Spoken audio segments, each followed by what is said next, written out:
Vous connaissez tous le fameux poncif de Cicéron, Sedant Amatogei, qui affirme la primauté du pouvoir politique sur l'institution militaire, et dont la version moderne, attribuée à Clémenceau, serait « la guerre est une chose trop grave pour être confiée à des militaires ». Il y a donc une vision constante dans le temps, certes avec des hauts et des bas, en matière d'emploi de la force, comme en matière de définition de l'outil militaire. Afin de nous concentrer sur une époque récente, je voudrais montrer que cette primauté s'est renforcée depuis une cinquantaine d'années, mais que cela n'empêche pas la relation entre politique et militaire d'être aujourd'hui plus fluide que jamais, et ce avant d'ouvrir quelques pistes de réflexion pour demain. Depuis une cinquantaine d'années, donc, cette primauté du politique est renforcée par plusieurs facteurs. D'abord, le développement du droit international et la multinationalisation des conflits. Une nation, aujourd'hui, ne peut plus intervenir unilatéralement sans la légitimité que lui confère l'accord de la communauté internationale, selon le chapitre 7 de la Charte des Nations Unies. L'attitude des États-Unis, en 2003, constitue une exception. La responsabilité de protéger est un concept né des tragédies de Srebrenica et du Rwanda.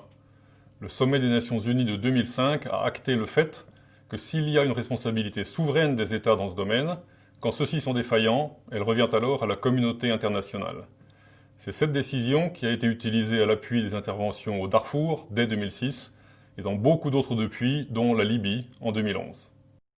En Libye, hélas, depuis plusieurs semaines, la volonté populaire est foulée aux pieds par le régime du colonel Kadhafi qui mène une répression meurtrière contre ses propres citoyens.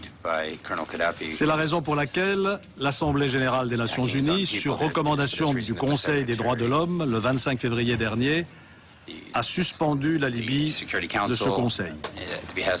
C'est pourquoi le 26 février, le Conseil de sécurité a estimé, je le cite, que les attaques systématiques et généralisées commises contre la population civile pourraient constituer des crimes contre l'humanité.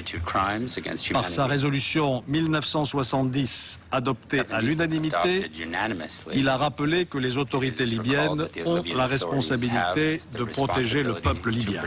Il a également exigé qu'il soit immédiatement mis fin à la violence.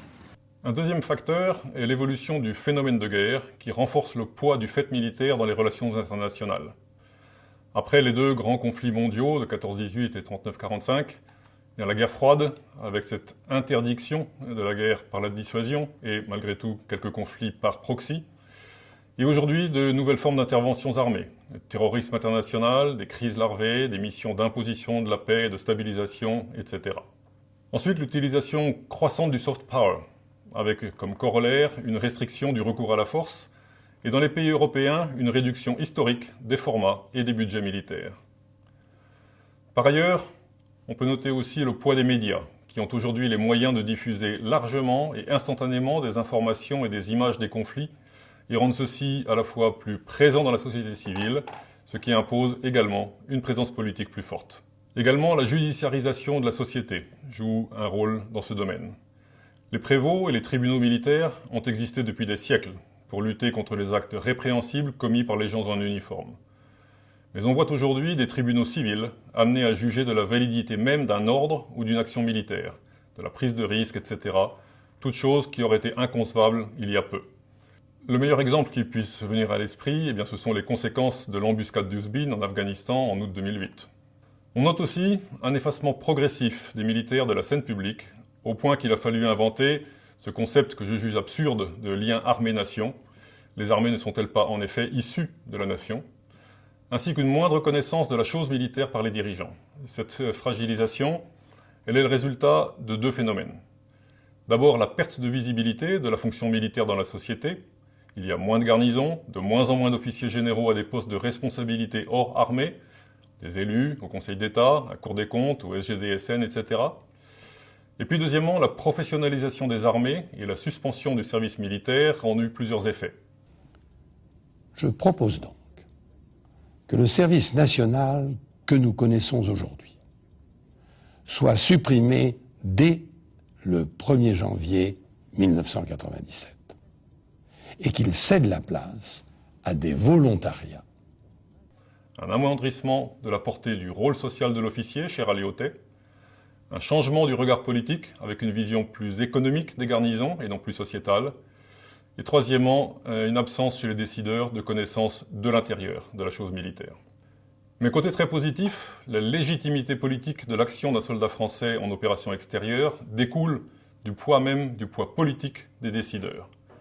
Quand la France s'engage, la décision d'employer la force est prise par le président de la République, élu au suffrage universel. C'est donc toute la nation qui soutient ses soldats, et quand la France s'engage au sein de l'OTAN, où toute décision doit se prendre à l'unanimité, c'est l'ensemble des 28 pays qui leur donne une mission et qui les soutient.